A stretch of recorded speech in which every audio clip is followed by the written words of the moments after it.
Picture this. You wake up one morning about 7,000 years ago, and your neighbor is convinced the moon is whispering secrets directly into his skull. He's pacing in circles, talking to people who aren't there, occasionally screaming at a tree because he's certain it insulted his ancestors. In the year 2026, we'd probably suggest therapy, maybe some medication, definitely a nice quiet room. But back then, your options were a lot more creative, a lot more terrifying, and honestly, a lot weirder than anything you've seen in a horror movie. Stick around, because what ancient civilizations did to people they considered insane ranges from surprisingly compassionate to absolutely nightmare fuel, and by the end of this video, you'll never look at a headache the same way again. Let's start at the very beginning, because the story of how humanity dealt with mental illness is basically the story of humanity trying to explain the unexplainable. Long before anyone had a word for psychology, ancient people were already noticing something was deeply wrong when a member of their tribe started behaving in ways nobody could predict.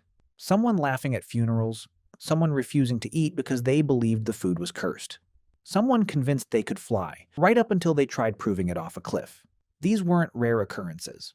Every ancient society, no matter how isolated, eventually had to answer the same uncomfortable question. What do we do with the person who has, in some sense, left reality behind?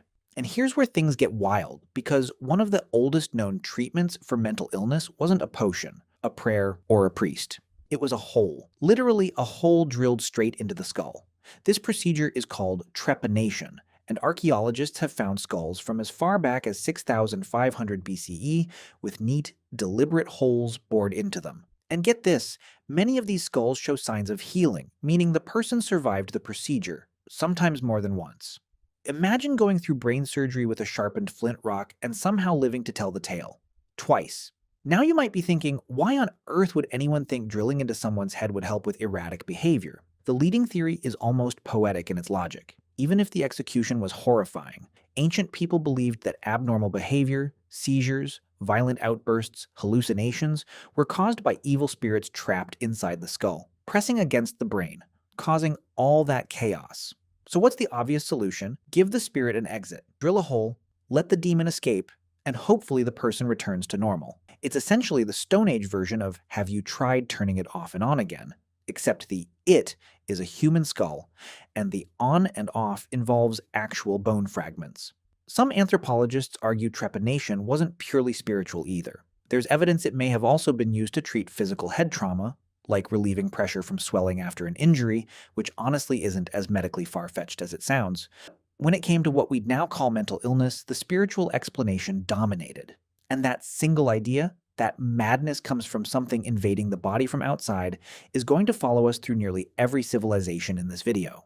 Spoiler alert, humans spent thousands of years assuming crazy behavior meant you'd been possessed, cursed, or chosen by a god, sometimes all three at once, which honestly must have been a confusing week for the person involved. Let's travel to ancient Mesopotamia, the land between the Tigris and Euphrates, home of some of the earliest writing systems, earliest cities, and, conveniently, some of the earliest medical texts describing mental illness in painstaking, almost obsessive detail. The Babylonians and Assyrians didn't separate medicine from religion the way we do today.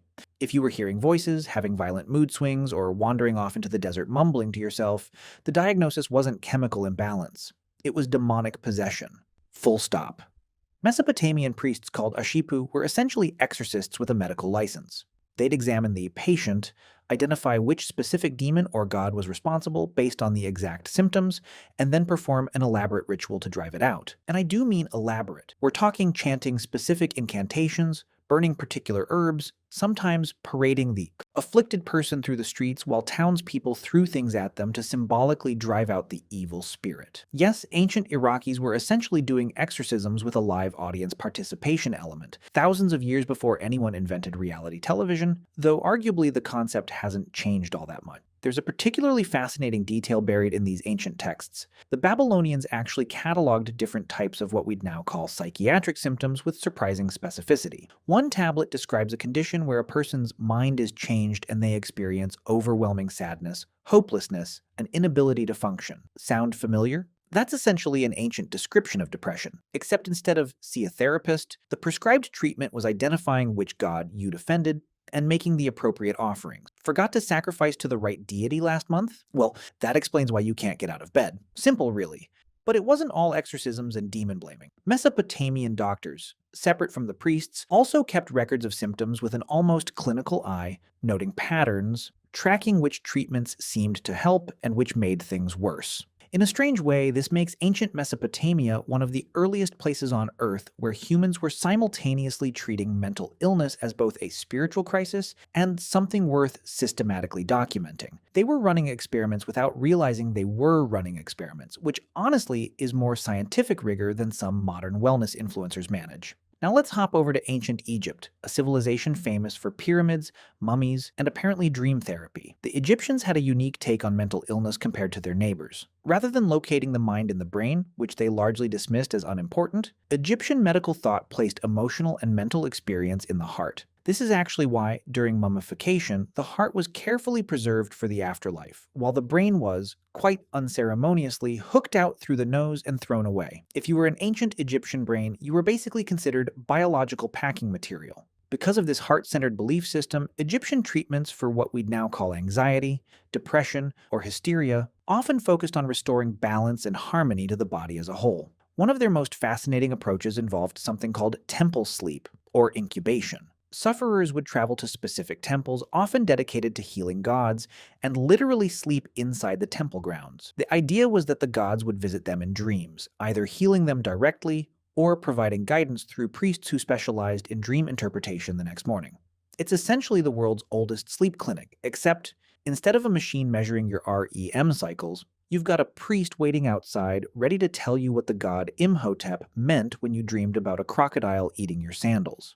Egyptian medical papyri, like the famous Ebers papyrus, also describe treatments involving herbal remedies, specific diets, and even early forms of what looks suspiciously like talk therapy, encouraging patients to discuss their troubles with priests. Egyptians also recognized something remarkably progressive for the time, that mental distress could be connected to life circumstances, not just supernatural punishment. Grief, loss, overwhelming stress, these were acknowledged as legitimate sources of suffering deserving of compassionate care, not just ritual cleansing. It's a small detail, but it shows that even 4,000 years ago, some cultures were inching toward the idea that your mind breaking down doesn't automatically mean you've done something to deserve it. Now let's talk about the civilization that arguably changed everything, and honestly gets way too much credit sometimes, but deserves recognition here regardless. Ancient Greece. Before the Greeks, nearly every society we've discussed treated mental illness as fundamentally supernatural, caused by gods, demons, or spirits.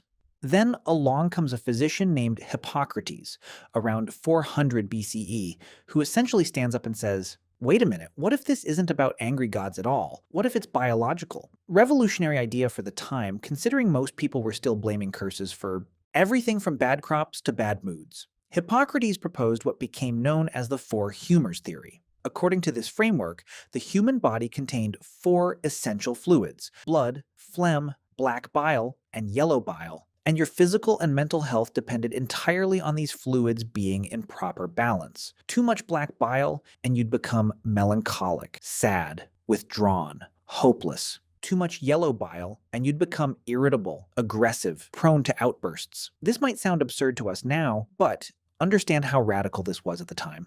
Hippocrates was essentially saying mental illness has a physical, medical cause rather than a spiritual one, which meant it could potentially be treated medically rather than exorcised or prayed away. The proposed treatments, admittedly, ranged from reasonable to alarming. Diet changes, exercise, and rest were common recommendations, which honestly still holds up reasonably well today. But things got more creative when it came to correcting humor imbalances directly. Bloodletting was a favorite, deliberately cutting a patient to drain excess blood, based on the logic that if you had too much of one fluid, you simply needed to remove some. Purging and vomiting were also prescribed to expel excess bile. It's the ancient Greek equivalent of trying to fix your computer by removing random parts until it either works or catastrophically doesn't. By the way, if you want to go even deeper into the secret lives of ancient humans, I just launched a full course called The Secret Lives of Ancient Humans. 10 modules, 3+ hours of content covering everything we never talk about on YouTube. What they feared, how they communicated, what hunted them, and much more. Plus an exclusive PDF guide included. Link in the description. See you inside. The Greeks also built dedicated healing temples known as Asclepieia, named after Asclepius, the god of medicine. These functioned almost like ancient wellness retreats combined with hospitals. Patients suffering from mental distress would travel to these sites, undergo purification rituals, participate in supervised dream interpretation similar to the Egyptian model, and receive treatments that included therapeutic exercise, music, and even early forms of what modern psychologists might recognize as milieu therapy, essentially healing through a calm, structured, communal environment. Some historians even argue there's evidence of early psychodrama at these sites, where patients would act out scenarios related to their distress under priestly guidance. It's wild to think that structured group therapy might have ancient roots stretching back over 2,000 years, long before anyone had a couch or a notepad. Of course, Greek society wasn't uniformly compassionate. Plato himself argued that mental illness could stem from divine punishment or moral failing, and public attitudes toward the severely mentally ill were often harsh, with many left to wander as beggars or, in worse cases, imprisoned or physically restrained by their own families out of shame or fear. Progress rarely moves in a straight line, even when brilliant ideas emerge along the way. Now let's move to Rome, because if Greece gave us the theory, Rome gave us the institutions, some thoughtful, others deeply unsettling. Roman physicians largely inherited and built upon Greek humoral theory, but Roman society added its own particular flavor of pragmatism and, occasionally, brutality. One Roman physician named Celsus, writing around the 1st century, actually described a range of treatments for mental illness that included some surprisingly gentle recommendations, quiet environments, soothing music, engaging conversation, gradual reintroduction to normal activities. He understood that harsh treatment could worsen certain conditions rather than help them, genuinely ahead of his time in some respects. But then Celsus also described using restraints, starvation, and even physical beatings for patients who were violent or unresponsive to gentler methods, on the theory that shock or fear could snap someone back into rational behavior. It's a jarring contradiction, the same medical mind capable of recommending calming music one moment and advocating for whipping a patient the next. But it captures something important about ancient approaches to mental illness in general. There was rarely a single unified theory. Physicians were essentially improvising with whatever tools, philosophies, and superstitions were available, and desperation often filled the gaps where actual understanding was missing. Wealthy Roman families who had a mentally ill relative would sometimes keep them confined at home, occasionally chained, both to prevent them from harming themselves or others, and, uncomfortably, to hide them from public shame. For those without family resources, the streets became the asylum, and the severely mentally ill often ended up as beggars, objects of ridicule, or, in some tragic cases, victims of violence from a public that viewed their condition with fear rather than sympathy. Sound familiar? Unfortunately, some attitudes take thousands of years to meaningfully shift, and honestly, some are still shifting today. Let's shift continents entirely and head to ancient China, where the philosophical framework looked completely different, but the underlying human instinct, trying to restore balance, shows up yet again in a fascinating new form. Traditional Chinese medicine, which has roots stretching back over 2,000 years, framed mental illness through the lens of yin and yang, the two complementary forces believed to exist in balance throughout the universe and within the human body. Mental disturbances were often attributed to disharmony between these forces, or blockages in the flow of qi, the vital life energy believed to circulate through the body along specific pathways. Ancient Chinese medical texts describe conditions remarkably similar to what we'd now classify as mania, depression, and even something resembling what modern psychiatry calls dissociative episodes. The prescribed treatments included acupuncture, believed to restore proper energy flow by inserting needles at specific points along the body, herbal remedies designed to rebalance internal forces, and dietary adjustments based on the specific nature of the imbalance. Certain foods were considered cooling and appropriate for treating excess yang energy, manifesting as agitation or aggression, while other foods were considered warming and used to treat excess yin associated with lethargy or withdrawal. What's particularly interesting is that ancient Chinese physicians also emphasized the connection between mental health and the function of internal organs, an idea that sounds strange until you remember that we now know gut health does influence mood and mental function through the gut-brain connection, something modern neuroscience only fully confirmed in recent decades. Ancient Chinese medicine was drawing connections that, while framed in mystical language foreign to modern science, weren't entirely disconnected from legitimate physiological relationships. Sometimes ancient intuition stumbles onto something true purely through careful, patient observation, even without understanding the actual mechanism behind it. There was also a spiritual dimension in Chinese folk belief, where mental illness was sometimes attributed to disturbed ancestral spirits or malevolent influences, requiring rituals performed by spiritual practitioners alongside medical treatment. This blending of medicine and spirituality wasn't seen as contradictory, but complementary, addressing the physical body and the spiritual realm simultaneously. Since ancient Chinese cosmology didn't draw the same rigid line between physical and spiritual health that later Western thought would eventually impose. Now let's travel to the Indian subcontinent, where Ayurvedic medicine, one of the oldest continuously practiced medical systems in the world, developed its own sophisticated understanding of mental illness thousands of years ago. Ayurvedic texts describe mental disorders through the framework of three doshas, vata, pitta, and kapha, which represent different combinations of elemental forces governing bodily function. Similar to the Greek humoral system, illness was believed to result from imbalance among these doshas, and mental illness specifically was often linked to disturbances in vata, associated with movement, and pitta, associated with transformation and heat. An excess of vata might manifest as anxiety, restlessness, or erratic thinking, while excess pitta could produce anger, aggression, or irritability. Ancient Indian physicians described a concept called unmada, essentially referring to insanity or severe mental disturbance, and remarkably classified it into multiple distinct subtypes based on specific symptoms and presumed causes. Some forms of unmada were attributed to purely physiological imbalances treatable through diet, herbal medicine, and specific therapeutic routines. Other forms were attributed to what practitioners called bhut vidya, essentially spirit or demonic influence, requiring ritual intervention alongside medical treatment. Treatment approaches under Ayurveda included specific herbal formulations, therapeutic oils, applied through massage, meditation, and yoga practices designed to calm an agitated mind, and structured daily routines believed to restore doshic balance. In more severe cases, particularly those attributed to spiritual causes, exorcism-style rituals involving mantras and specific offerings were performed by trained specialists. What's notable here is the holistic nature of the approach. Treatment wasn't just about eliminating symptoms, but restoring the entire person, mind, body, and spirit to a state of equilibrium.